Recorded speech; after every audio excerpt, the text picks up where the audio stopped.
خب بینندگان گرامی، این لحظه رسیدیم به قسم ملاحظه برنامه و حضور داریم در مهمانی استاد گرامی قدر عبدالرحیم اشورов سابق وزیر نقلیات جمهوری تاجیکستان. استاد بار دیگر سلام عرض میکنیم به شما. خب بینندگان گرامی، چخیلی که به شما معلوم است بخش ملاحظه برنامه هر شماره برنامه جهانی فراغت یک موضوع یک مسئله رو بررسی می نماید که البته بینندگان نیز در این بخش بی‌طرف نیستند و نظر و اندیشه های آنها رو ما نیز میشنویم.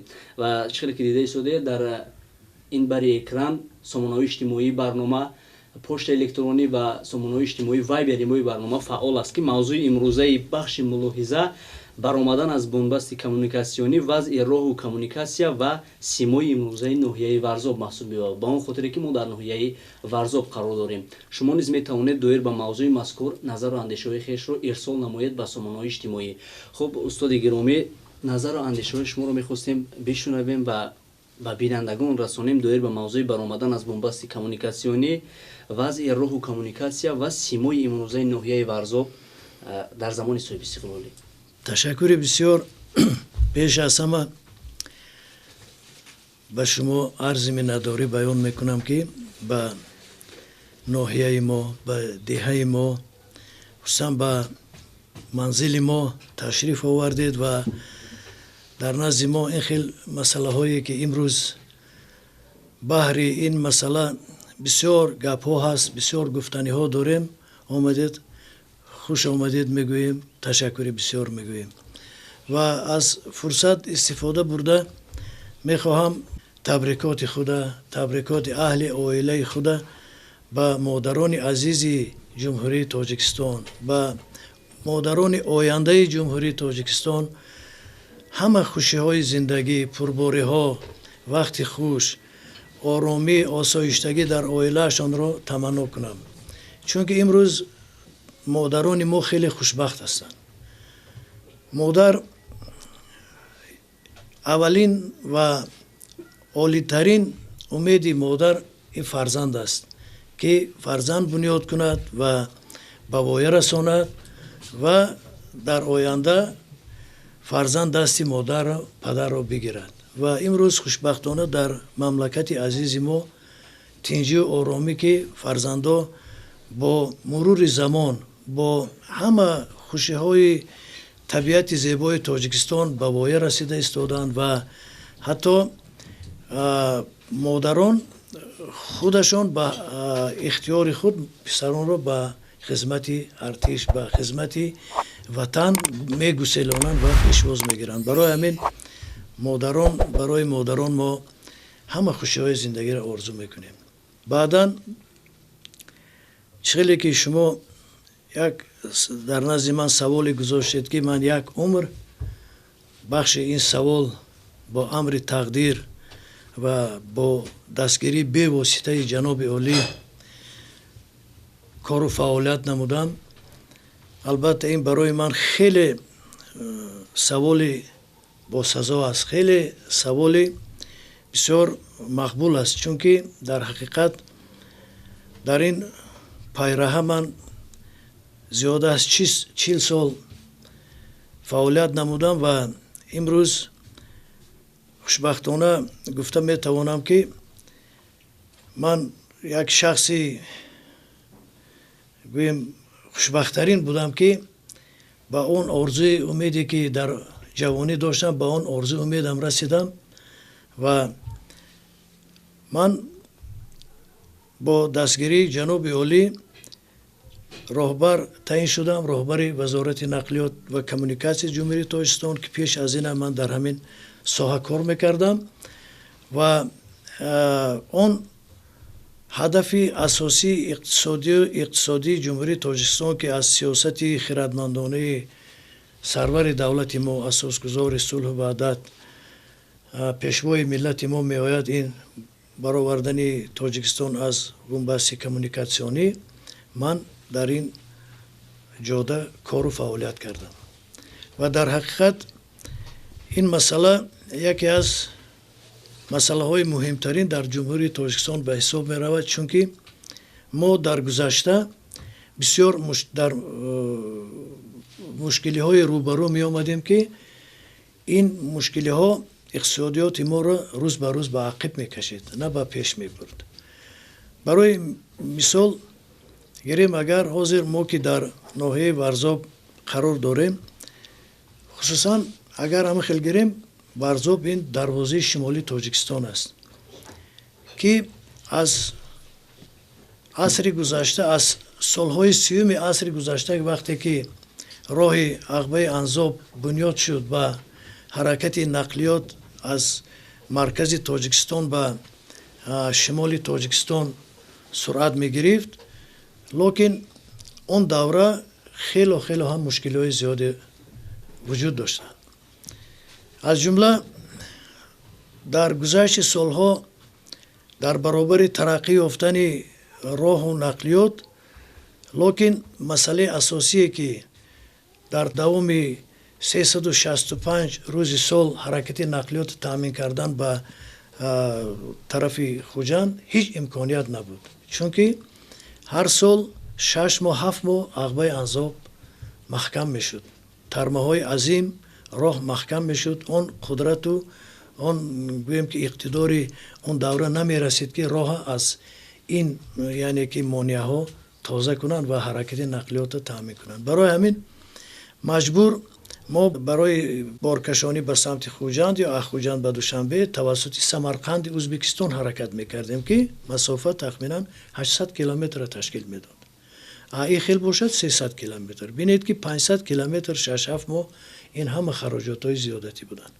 برای همین از سالهای 80 عصر گذشته سر کرده واریانت اشتر نام یک لایحه تعریضی شده بود که وزارت نقلیات برای کارا را عملی کردن از قسمت مایخوره راه درآمدگاه به تونل انزاب کارکردش سر شد و از طرف عینی از کان انگشت سر شد راه که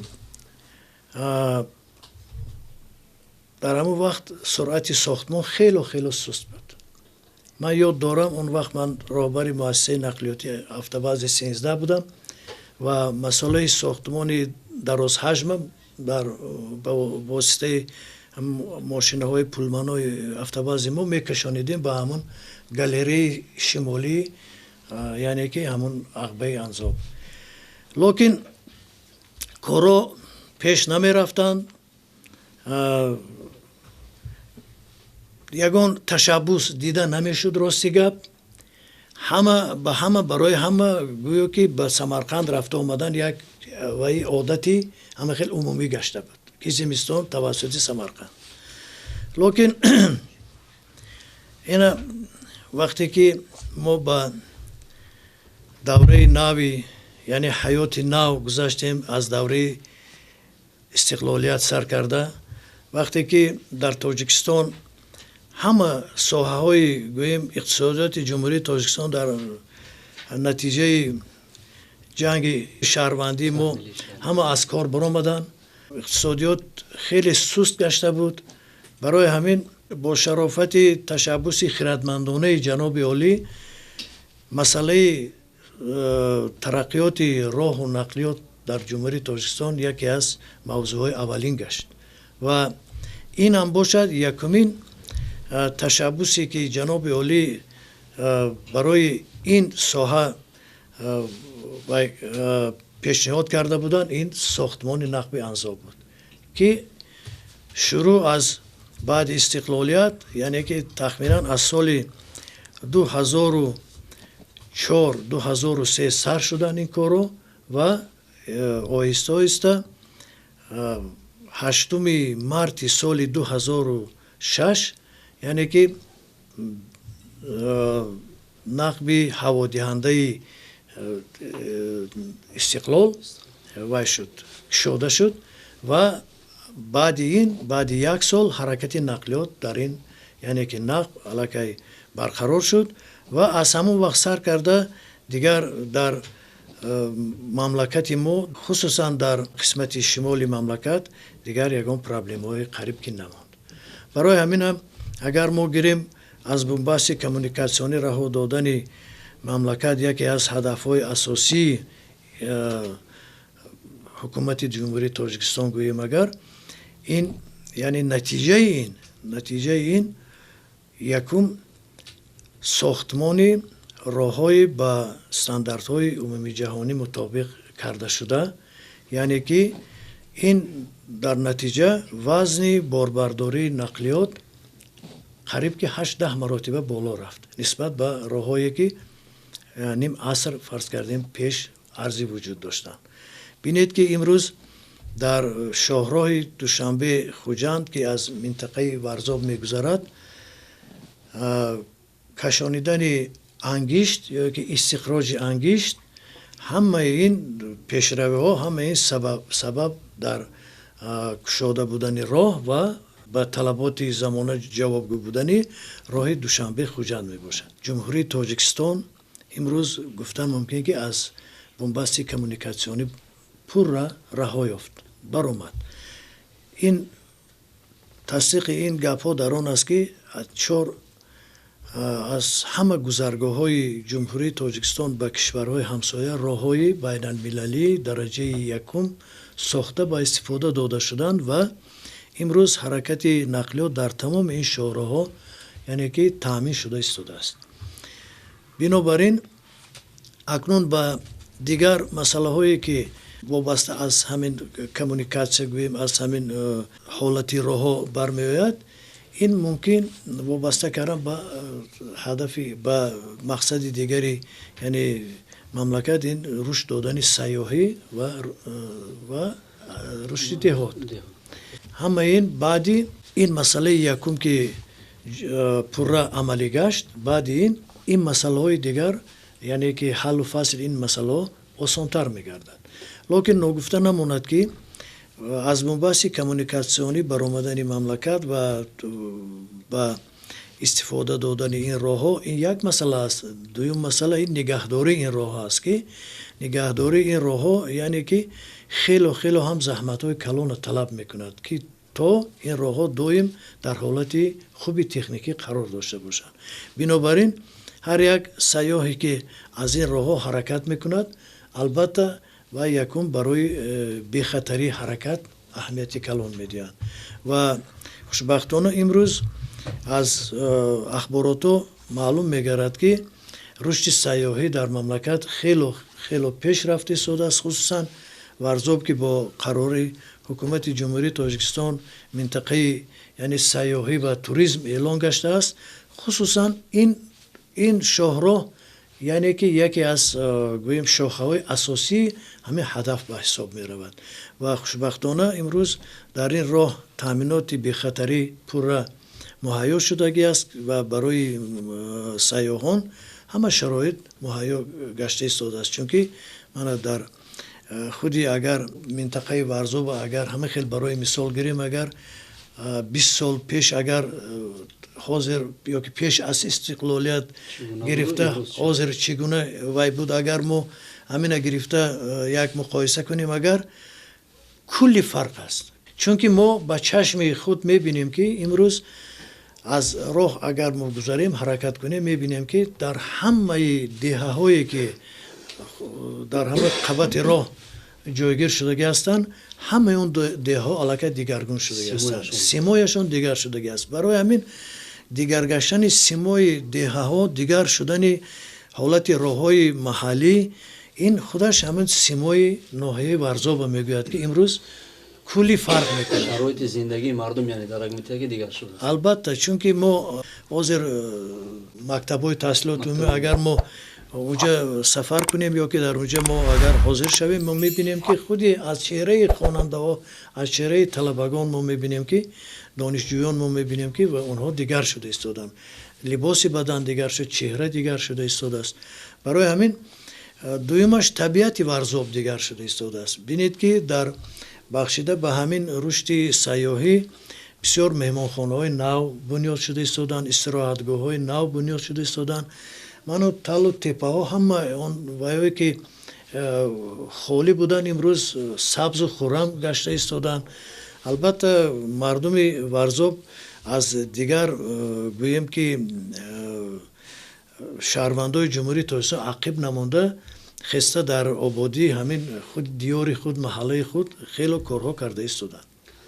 масалан мутахассисони соҳаи сиёсатшиносӣ мегӯянд устод ки кишваре ки нав аз фазои ҷанг баромадааст, барое ки роҳу коммуникатсияш ба дараҷаи кишварҳои пешрафта расад, барое ки шарту шароити зиндагии аҳолӣ пеш равад, на кам 5-10 сола лозим аст. бо шукргузорӣ аз он ки бо сарварии роҳбари хиратманди давлат, пешвои миллат муҳтарами Эмомалӣ Раҳмон ва дастаҷамъию талошу кӯшиши мардуми ҷумҳурии Тоҷикистон, имрӯз ҷумҳурии Тоҷикистон дар кӯтоҳтарин муддат тавонист ки мисол дар қатори дигар кишварҳои ҷаҳон Тоҷикистонро гулшугуфон кунад. масалан имрӯз ин қадар пешравие ки хеле шумо ёдорас шудед дар соҳаи роҳу нақлиёт, коммуникатсия, дар соҳаи сайёҳӣ мана қадамҳои бисёр ҳам устувор гузошта истодаем, бисёр ҳам ба пешравиҳо ноил шуд ва мо умед дорем ки аз ин ҳам беҳтар мешавад. вале мехостам аз он бифаҳмам ки дар масъалаи роҳу коммуникатсия бисёр хуб гуфтед устод.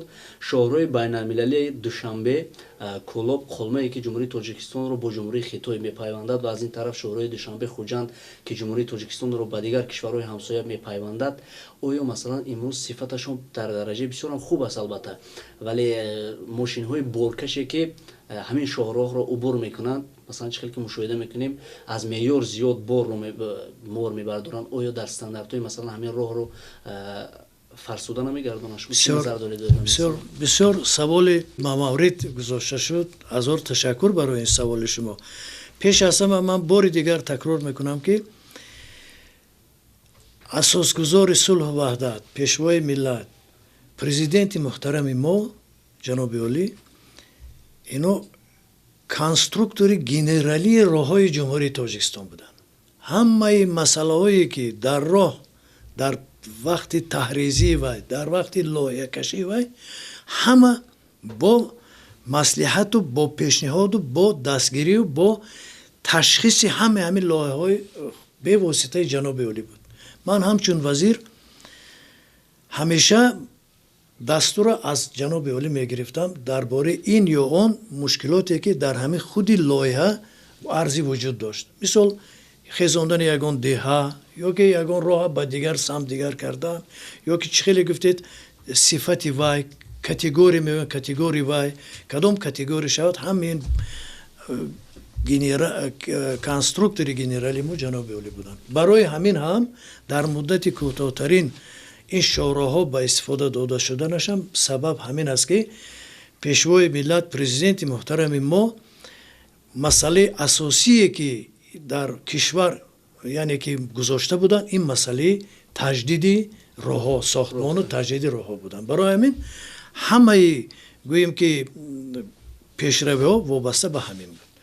масъалае ки дуюм гуфтед, албатта ин хело масъалаи ташвишовар аст, чунки ҳар як роҳсоз қисмати поёни роҳа, таҳкурсии роҳа омода мекунад, болопӯши роҳа омода мекунад, васиги вай омода мекунад, обгузара омода мекунад, локин қаҳри замина вай ягон кор карда наметавонад.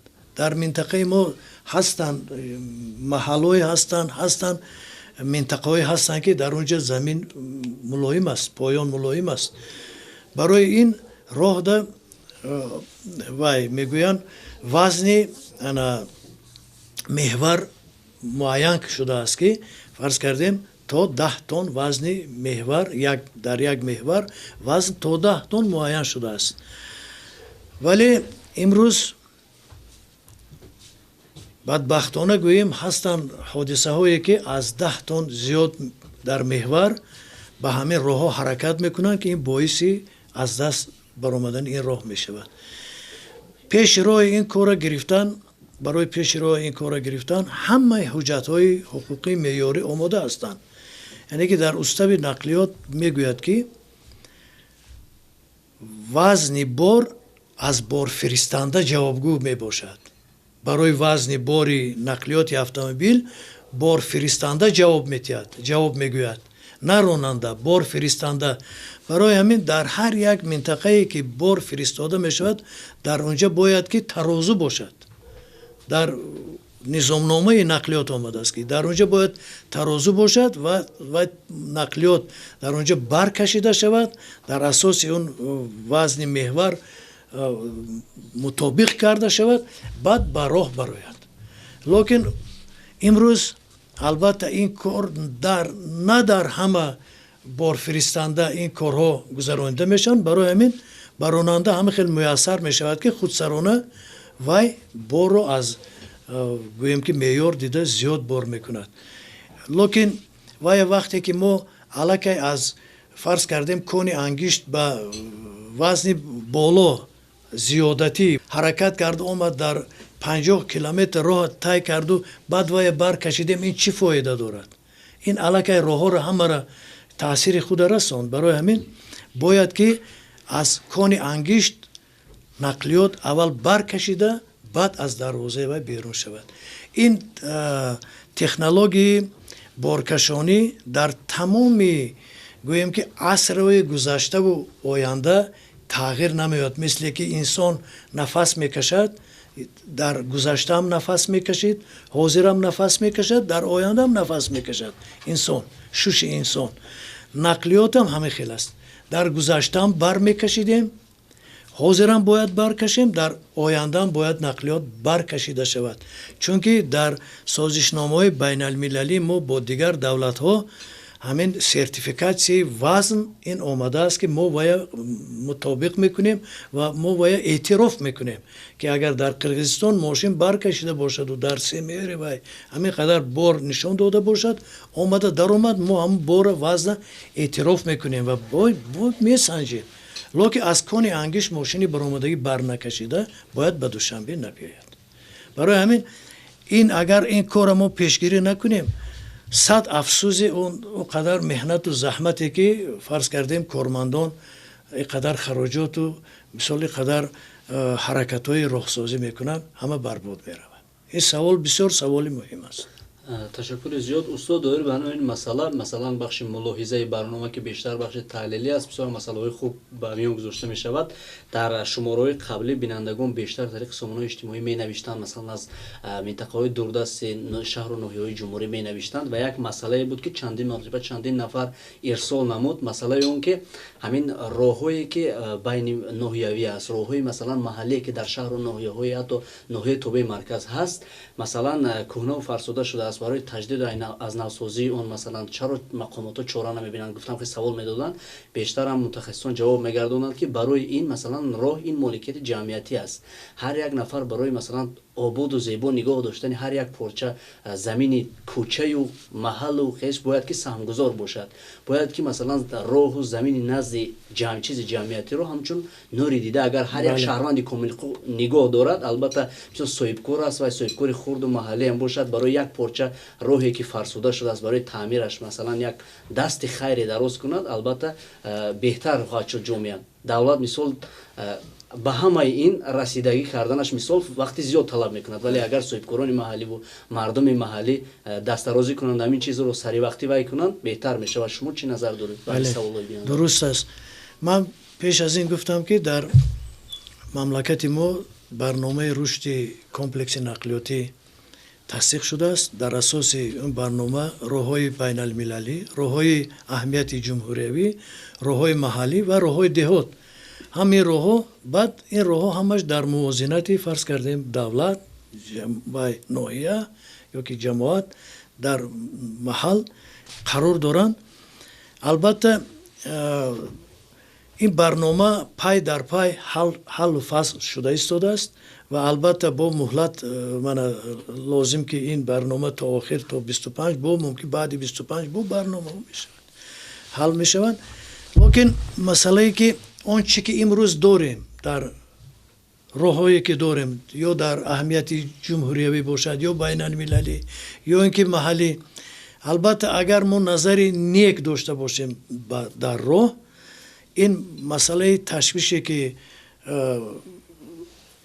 خلق ما میکند یا که ناحیه‌های دوردست میکنند البته این بیجا نیست، چون که هر یک کس باید که در این مسئله بی‌طرف نباشد. خیلی بی‌طرف نباشد. مثلا ما میبینیم که راه خودش این یک فرمولا دارد. راه این دارد پریج چسب میگوید راه میرفتگی دارد.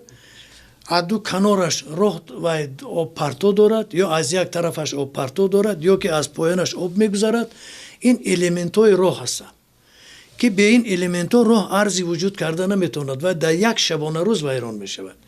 барои ҳамин мо вақте ки меравем дар роҳ ё савора ё пиёда меравем дар роҳ, агар мо мебинем ки ҳамн ҷойбор каме вайрон шудааст, хароб шудааст ва об болои роҳ рафта истодааст, мо аз он ҷо бояд на гузашта истода ва я ислоҳ кунем, баъд равем. ҳар як кас агар ки нисбат ба роҳ ҳамин хел агар назари нек дошта бошад, агар албатта муҳлати истифодабарии ҳамин роҳ камтар як муддати дароз карда мумкин. лекин ки агар ҳамин корҳоро мо вай накунем, ба назар нагирем ё ки ба ҳамин корҳо аҳамият надиҳем, агар мо метавонем дар як шабонарӯз роҳ аз даст диҳем, чунки роҳа об вайрон мекунад. агар дар роҳ мисли пиёла як чуқурича пайдо шавад, агар дохили вай борон резад пур шавад, вай гирду атрофи вун сангчаҳо мулоим мешавад, вақте ки асп гузарад ё ки мошин гузарад, вай канда шуда вай чуқурича ба як чуқури калон мубаддал мешавад ки роҳҳои моро мебинед ҳамин хел ҳастанд. чунки умуман ҷумҳурии мо аз ҷиҳати релеф ки кӯҳистон аст, роҳҳо хело ҳам дар шароити гӯем душвор қарор доранд, дар шароити душвор истифода мешаванд, чунки ҳам аз боло зарба мегиранд, ҳам аз поён зарба мегиранд. кӯҳпораҳо меғалтанд, сангпора меғалтад, аз поён дарёҳо шушта мебаранд, обҳо дар болои роҳ мебиёянд. ин худи ҳамин роҳҳои кӯҳистон худи роҳҳое ки дар як релефи бисёр мушкил қарор доранд. барои ҳамин дар ин роҳҳо албатта хизматҳои заҳматҳои хеле бисёр мекун. то сохтмони капиталӣ агар нашавад, албатта ба ин хел ҳолат роҳа нигоҳ доштан хеле мушкил мешавад.